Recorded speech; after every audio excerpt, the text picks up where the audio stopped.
કે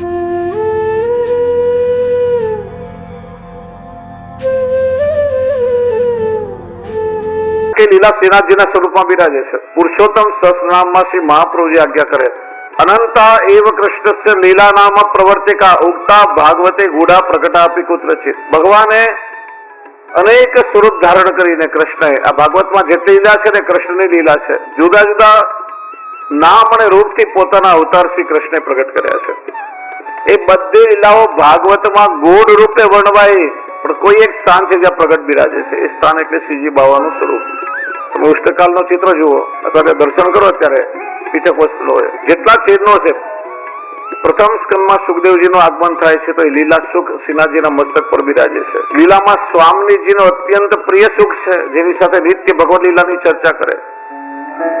પોતાના પ્રિય હોય એને ચરણમાં સ્થાન આપે, પણ પ્રિયના પ્રિય એટલે મસ્તક પર સ્થાન આપ્યું છે. ત્યાર પછી દ્વિતીય સ્કંદનું દર્શન કરીએ. પરીક્ષિતનું આગમન થયું અને પરીક્ષિતને સર્પ કરડવાનો શ્રાપ પણ મળ્યો છે તો એ પણ પીઠિકામાં સર્પનું ચિહ્ન છે. પરીક્ષિત આખેટ કરવા માટે નીકળ્યો, એક બળદ ગાડું જોયું. ગાયને બળદ તો યુગ્મ છે એમાં ગાયોનું. એક ઋષિનું ચિહ્ન છે. તૃતીય સ્કંદમાં કપિલજીનું પ્રાગટ્ય થયું. એક તરફ બે મુનિ બિરાજે છે. ચોથા સ્કંદમાં નર અને નારાયણ છે. નર એટલે પૃથ્વીરાજા અને નારદ કે જેમને પ્રચેતાઓને ઉપદેશ આપી પ્રભુની સન્મુખ કર્યા. પાંચમો સ્કંદ સ્થાન લીલા છે જેમાં ખગોળ અને ભૂગોળનું વર્ણન છે. ગિરિરાજજીની કંદરા કે જેમાં સ્વયં પ્રભુ બિરાજે છે. છઠ્ઠો સ્કંદ પોષણ લીલા છે. ગાયના યુગ્મ સાથે સંગતિ મળે. ગાય જેમ પોતાના દૂધથી વાછરડાનું પોષણ કરે છે એમ ભગવાન પોતાના અનુગ્રહથી ભક્તોનું પોષણ કરે છે. સાતમા સ્કંદમાં નરસિંહજીનો અવતાર છે તો નરસિંહનું ચિત્ર ઠાકોરજીના પીઠિકામાં છે. શ્રીજી બાબાના મુખારવિંદનું હાસ્ય એ રામચંદ્રજી કહેવાય છે. નવમો સ્કંદ ઈચ્છાનું કથા પ્રભુના નિષ્કામ ભક્તોની કથા છે તો મોર એ નિષ્કામ પ્રાણી છે એટલે તેનો પીછું ઠાકોરજી મસ્તક પર ધરે છે. મયુરનું ચિહ્ન છે. દસમા સ્કંદમાં જેટલા ચિહ્નો છે એ બધી લીલા સાથે સંગતિ મળે. 11મો સ્કંદ મુક્તિ લીલા છે. સર્પની સાથે મળે. સર્પનો કાંચલી ઉતારવાનો સમય આવે, બહારનું બધું દેખાતું બંધ થઈ જાય, આંધળો થઈ જાય. એમ આપણે પણ અહંતા અને મમતાની કાંચળી પહેરી ત્યાં સુધી પ્રભુના દર્શન થતા. અને 12મો સ્કંદ આશ્રય લીલા છે. વામ શ્રીયસથી ઠાકોરજી પોતાના ચરણના આશ્રયમાં આપણને બોલાવે છે. તો રીતે શ્રીનાથજીના શ્રીઅંગમાં સંપૂર્ણ ભાગવત સમાયેલું છે.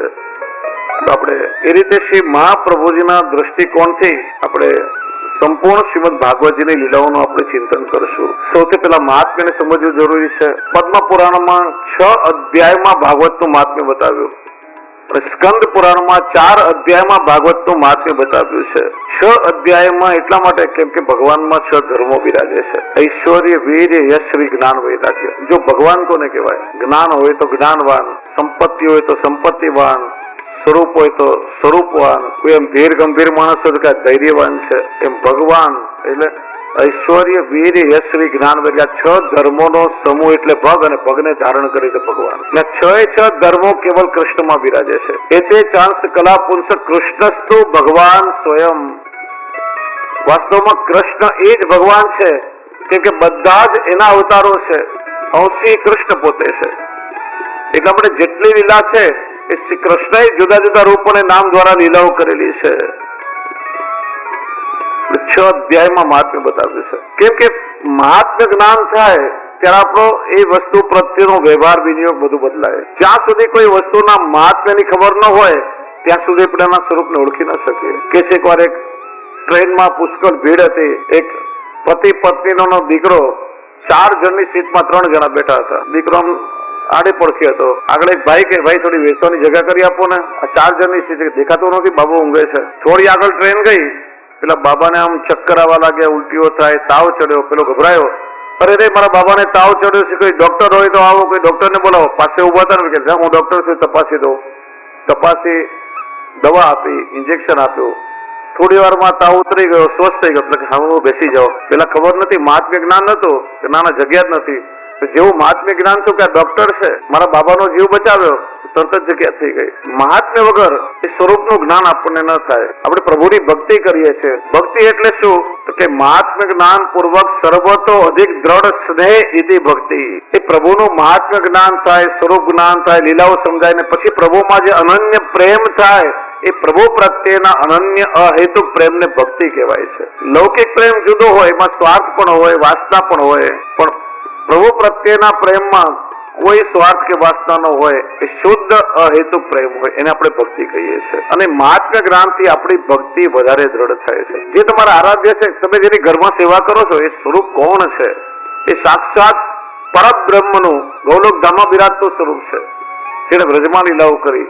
જો એ સ્વરૂપનું જ્ઞાન હોય તો આપણી દ્રઢતા, નિષ્ઠા, અનન્યતા, આપણો પ્રેમ બધું પ્રભુમાં દ્રઢ થાય. એટલે 6 અધ્યાયમાં મહાત્મ્ય બતાવ્યું છે.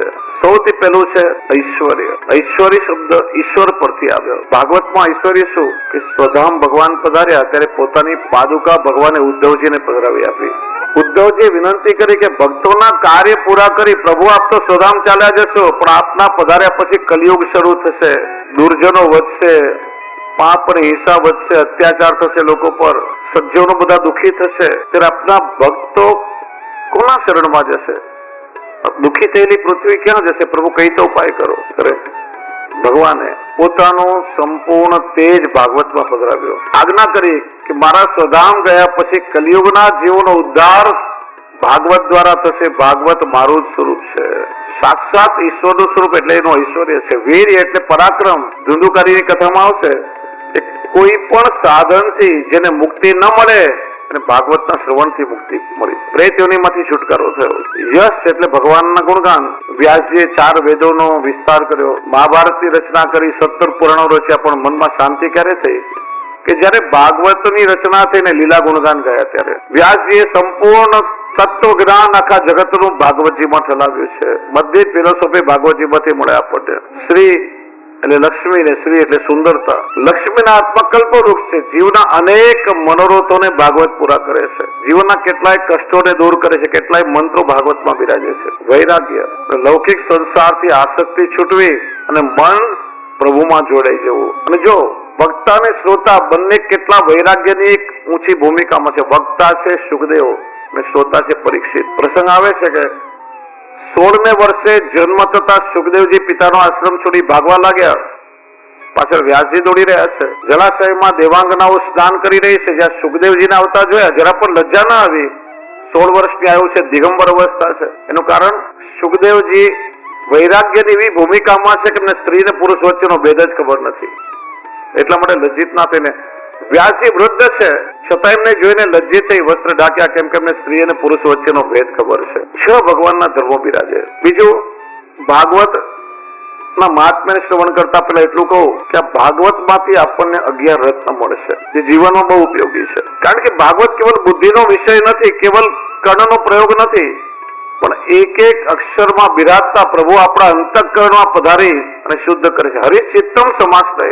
પહેલો પ છે પરિવાર. ભાગવતમાં સંન્યાસીઓ કરતા પરિવારની કથા વધારે આવે છે. ઇક્ષ્વાકુ વંશ, રઘુ વંશ, યદુ વંશ, પરિવારનું મહત્વ છે. મહાભારતની કથા તમે સાંભળો, સૂર્યાસ્ત પછી આખો પરિવાર સાથે બેસીને વિચાર વિમર્શ થાય, બધા ભેગા થઈને વાતો કરે. આજે આપણે ત્યાં સંયુક્ત પરિવારમાં લોકો પેલા રહેતા હતા, કાકા કાકી, ભાઈ ભાભી, બધા સાથે મળીને પરિવારમાં સાથે જીવતા અને એનો આનંદ હતો. એક બાળકો ક્યારે પરિવારની વચ્ચે મોટા થઈ જાય આપણને ખબર ના પડે. દેરાણી જેઠાણી હોય તો એકાદ માંદી થાય, સાજી થાય તો એકબીજાની જવાબદારી સંભાળી રહે.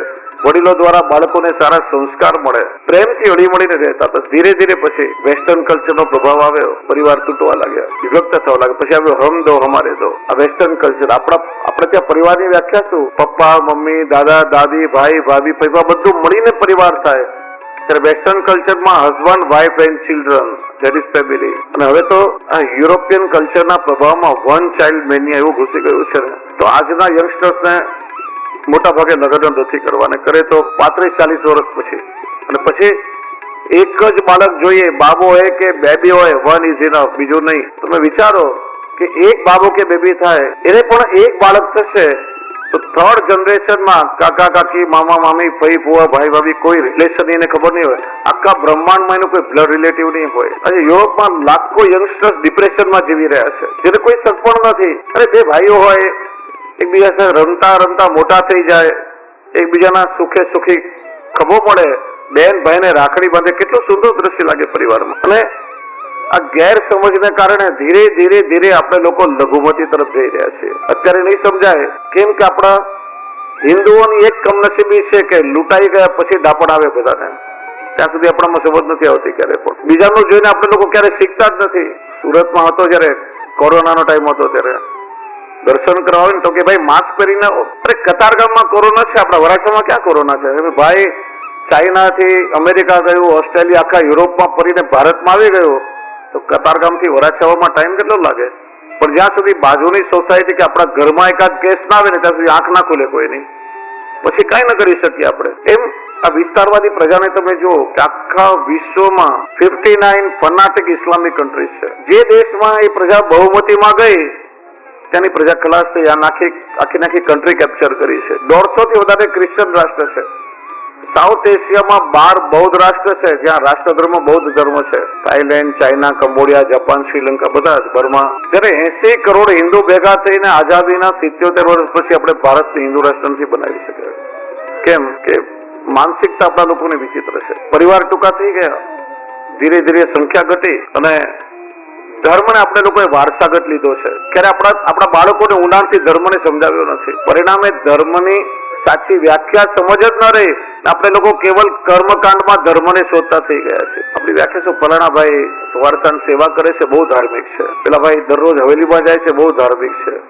પેલા બેન ફૂલઘરમાં સેવા કરે છે, બહુ ધાર્મિક છે. પેલા ભાઈ દર વર્ષે યાત્રા કરે, ધાર્મિક છે. આગળ આપણે જો ને ધર્મ એટલે શું, ધર્મ એટલે શું ખોટું ને શું સાચું જે સમજવું એનું નામ છે ધર્મ. કેવલ ક્રિયાકર્મમાં તમે તિલક કરો છો એ ધર્મની પ્રણાલી છે, પણ એ તિલક શા માટે કરવું જોઈએ એ સમજણ તમારામાં આવે એ ધાર્મિકતા. તમે ઘરમાં ઠાકોરજીની સેવા કરો છો એક વૈષ્ણવ તરીકે, એ જવાબદારી છે, પણ એ સેવા શા માટે કરવી જોઈએ, એ સેવાનો શું ફળ મળે એ સમજણ હોવી જોઈએ, એ ધાર્મિકતા છે. અને જયારે વાસ્તવમાં સમજણપૂર્વક કરીએ ને તો આપણું ઇન્વોલ્વમેન્ટ આવે, આખો આપણો ભાવ બદલાઈ જાય. પેલું શું છે કે ચલો નાનપણમાં કંઠી બંધાવી, વડીલોએ બંધાવી લીધી, માથે પડેલા બોજાની જેમ આપણે લોકો ખાલી ધર્મનો ભાર વેઠીએ છીએ, ક્યારેય ઉત્સાહથી નથી કરતા. ચલો તમે લોકોએ બધાએ લગભગ બ્રહ્મ સમાન લીધો છે હું માનું છું, બરાબર? કયા દિવસે લીધું, કેટલાને યાદ છે? આગળ ઊંચી કરો. પાછળ 2 જણ હાથ ઊંચા છે, 3 અહીંયા. બાકી વાસ્તવમાં કહું, બ્રહ્મ સંબંધ આપણે લીધો ને આપણો નવો અલૌકિક જન્મ થાય છે. તમે 84 વૈષ્ણવની વાર્તા વાંચો ને શું 3 જન્મની ભાવના. 3 જન્મ કઈ રીતે? પહેલો જન્મ એટલે માના ઉદરથી આ ભૌતિક શરીર મળ્યું. બીજો જન્મ એટલે જે દિવસે તમને દીક્ષા બ્રહ્મ સંબંધ પ્રાપ્ત થયો. જેમ બ્રાહ્મણ યજ્ઞોપવિત લે ત્યારે એનો આધ્યાત્મિક જન્મ થાય છે એટલે દ્વિજ કહેવાય છે, એમ વૈષ્ણવ પણ બ્રહ્મ સંબંધ લે ત્યારે એનો અલૌકિક જન્મ થાય છે. અને બ્રહ્મ સંબંધ લઈએ ત્યારે સર્વસ્વ ઠાકોરજીને સમર્પણ કરીને પ્રભુ સાથે આપણું અલૌકિક વર્ણ થાય છે. આપણો અલૌકિક બર્થડે પણ છે ને અલૌકિક મેરેજ એનિવર્સરી પણ કહેવાય. લૌકિકમાં કેટલા બર્થડે ને કેટલી એનિવર્સરી યાદ રહેતી હશે, પણ જે દિવસે પ્રભુ સાથેનો સંબંધ જોડાય એ દિવસે આપણે ભૂલી જઈએ છીએ. એક શિવ છે આપણી પાસે, નાના હતા અને પપ્પાએ લેવડાવી દીધું. આપણા બાળકોને કોઈ દિવસ યાદ કરાવ્યું ખરા? બેટા દિવસ તારા માટે બહુ મહત્વનો છે. એટલે ધર્મ એ કેવલ ક્રિયા કરવામાં નથી, વાસ્તવમાં મારે એક વૈષ્ણવ તરીકે શું કરવું જોઈએ, વૈષ્ણવનો ધર્મ શું છે, પોતાની વૈષ્ણવતાને સમજણપૂર્વક જીવવું ને એ ધાર્મિકતા છે. આજે મુસલમાનો નાનપણથી એના બાળકોને મદ્રેસામાં ઇસ્લામ કુરાન કમ્પલસરી ભણાવે છે.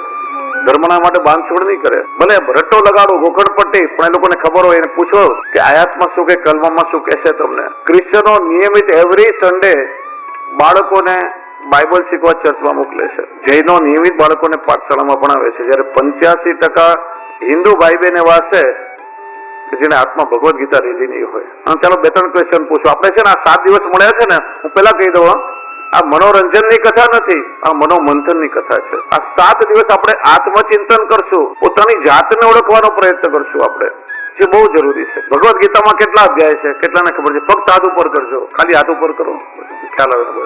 14 જણા, બરાબર. ભાગવતમાં કેટલા સ્કંદ છે? હમણાં શું સાંભળ્યું? હમણાં 5 મિનિટ પહેલા કહ્યું જ મેં, તો પણ ખાલી 7 જણને ખબર છે, એટલા જ હાથ ઊંચા થયા. રામાયણમાં કેટલા કાંડ છે? 2 જણને ખબર છે. બાકી રામ જાણે, આપણે શું લેવા દેવા? આ હિન્દુઓનું ધર્મનું નોલેજ છે, બેઝિક ધર્મ ગ્રંથની ખબર હોતી નથી. આપણે પોતાની જાતને ધાર્મિક કહીએ. થોડા સમય પહેલા કોલેજમાં ભણતા યુવક યુવતીનો ઇન્ટરવ્યુ લીધો એક સોશિયલ મીડિયાની ચેનલ. અન્ય ધર્મના લોકો 80% ખરા જવાબ આપ્યા, અને हिंदुओं नॉलेज तब जो रामचंद्र जी के कितने भाई थे? शायद 2-3 होंगे, हमको पता नहीं है। शूर्पणखा कौन थी? राम की बहन थी। रावण और कंस का आपस में क्या रिश्ता था? वो दोनों चचेरे भाई थे। આ હિન્દુઓનું નોલેજ. પછી આપણે પોતાની જાતને ધાર્મિક માનીએ. એ કહેવત છે ને, કુવામાં હોય તો હવેડામાં આવે. આજના યુવાનો કે બાળકો નાસ્તિક નથી, જિજ્ઞાસુ છે. એ સમજવા માંગે છે આપણે લોકોએ વારસામાં ધર્મ લીધો. બાળક પૂછે પપ્પા તિલક કેમ કરવું જોઈએ? મારા પપ્પા કરતા હતા એટલે હું કરું છું. મમ્મી તુલસીની પૂજા કેમ કરે છે? બા કરતા હતા એટલે વારસામાં આવી ગયું એટલે આપણે કરીએ. વાસ્તવમાં ખબર હોતી નથી શેના માટે. પછી વિકાસ ક્યાંથી થાય? કુવામાં જ નથી, હવેડામાં આવે ક્યાંથી? છે ને, એક છોકરો સ્કૂલેથી આવ્યો, મોઢું એકદમ ઉદાસ, ટેન્શનમાં. પપ્પા પૂછ્યું બેટા શું ટેન્શન છે? અરે પપ્પા ટીચરે કીધું છે કાલે 5 પાંડવોના નામ લખીને આવજે. પપ્પા કે એમાં શું મોટી હોય છે? જા રામાયણ લઈ આવો, હમણાં લખાવી દઉં. પછી બાળકોને ફરિયાદ કરીએ. મેં ઘણા દેશોનો પ્રવાસ કર્યો છે, અનુભવ છે. બાળકોને કહીને બેટા દંડવત કરો, daddy why we do this. હર વસ્તુમાં ક્વેશ્ચન. અને તમે જો સમજાવો ને તો આપણાથી વધારે ઇન્વોલ્વ થઈને ઊંડાણપૂર્વક એ લોકો ધર્મનું આચરણ કરે. સાયન્ટિફિકલી એમને સમજાવવું. લોકો નાસ્તિક નથી, પણ આપણો પાયો કાચો છે તો બાળકોને શું દોષ દેવો? એક બનેલી ઘટના કહું. 2-2.5 વર્ષ પહેલા આવું તો અત્યારે તો દરરોજ તમે છાપામાં વાંચતા કે ન્યૂઝમાં સાંભળતા હશો. Everywhere this happen. છતાં આપણી આંખ નથી ખુલતી. પણ જયારે કઈ વધારે પડતું વાયરલ થાય ને, એક ધાર્મિક રૂઢિવાદી હિન્દુ પરિવારની દીકરી એક મુસ્લિમ યુવક સાથે નિકાહ કર્યા. જે પપ્પાના મિત્ર મળવા આવ્યા. पूछूं, अरे आप इतने चुस्त हो, धार्मिक हो, आपकी बेटी ने एक विधर्मी से निकाह किया, आपने उसे रोका नहीं, समझाया नहीं, ऐसा कैसे हुआ? क्यों आपने ऐसा होने दिया? पप्पा के दीकरी ने मैं पूछूं बेटा वो ते केम कर्યું? પણ હિન્દુઓમાં ક્યાં યુવકોની ખોટ પડી ગઈ છે? તને જોઈએ એવા એક મળી જાત જે કલ્ચર, જે રીતિ રિવાજો, રૂઢી પરંપરાને આપણી સાથે બિલકુલ નિસ્બત નથી, બિલકુલ ઉલટું છે, તો કઈ રીતે ત્યાં જીવીશ? ત્યારે દીકરીએ જે જવાબ દીધો ને, દરેક મા બાપે વિચારવું જોઈએ કે પપ્પા 1 વર્ષથી પહેલા યુવકના પ્રેમમાં હું હતી, એને મને કુરાનના કલમા આયાતો બધું શીખડાવ્યું, નમાઝ પડતા શીખડાવ્યું, ઘણી બધી રૂઢીઓ બતાવી. હું જયારે કોલેજથી ભણીને ઘરમાં આવતી, તમે ને મમ્મી હંમેશા ઘરમાં ઝઘડો જ કરતા રહેતા. ઘરમાં મને ક્યારે શાંતિ મળી નથી, ક્યારે મીઠો આવકાર મળ્યો નથી. પેલાના ઘરે મને આવકાર મળ્યો. મનમાં ઘણા પ્રશ્નો મૂંઝવતા હતા. પપ્પા તમે પાસે બેસાડીને ક્યારે મારું સમાધાન કર્યું નથી. પેલાને તે ઘણું જાણવા મળ્યું અને સમજણપૂર્વક ધર્માંતરણ કરી અને મેની સાથે નિકાહ કરે. એક વાતનો જવાબ દો કે 25 વર્ષમાં તમે મને શું શીખડાવ્યો કે જેનાથી હિન્દુ ધર્મ પ્રત્યે મારી લાગણી કે પ્રેમ થાય કે મને ધર્મ સાથે જોડ. જય જગદીશ હરે સ્વામી જય જગ